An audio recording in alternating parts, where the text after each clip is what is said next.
தென்காசி மாவட்டம் ஆலங்குளம் அருகே தனியார் நிதி நிறுவன ஊழியர்கள் அதிக வட்டி தருவதாக கூறி நகைகளை வாங்கி மோசடி செய்துவிட்டதாக பாதிக்கப்பட்டவர்கள் புகார் தெரிவித்துள்ளனர்.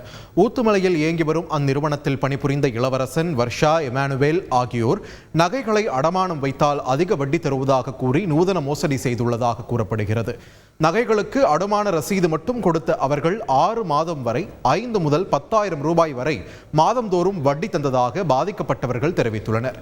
நகைகளை திருப்பி கேட்டவர்களுக்கு அடமான தொகையை கட்டுமாறு கூறியதால் அதிர்ச்சி அடைந்தவர்கள் நிதி நிறுவனம் முன்பு முற்றுகை போராட்டத்தில் ஈடுபட்டனர். உரிய நடவடிக்கை எடுப்பதாக போலீசார் உறுதியளித்ததன் பேரில் அனைவரும் கலைந்து சென்றனர். 30 பவுனாக 6 லட்ச ரூபா பணம் கொடுத்துருக்காங்க. வட்டி தரணும்னு சொல்லி வாங்கினாங்க. ஒரு வாரத்தில் நாங்கள் தந்துடுவோம், எங்களுக்கு டார்கெட் இருக்குது, இன்னைக்கு இத்தனை லட்ச ரூபா டார்கெட் பண்ணணும், நீங்கள் கொடுங்க, நாங்கள் ஒரு வாரத்தில் தந்துடுவோம்னு சொல்லி தான் வாங்கினாங்க. ஆனால் தரலை.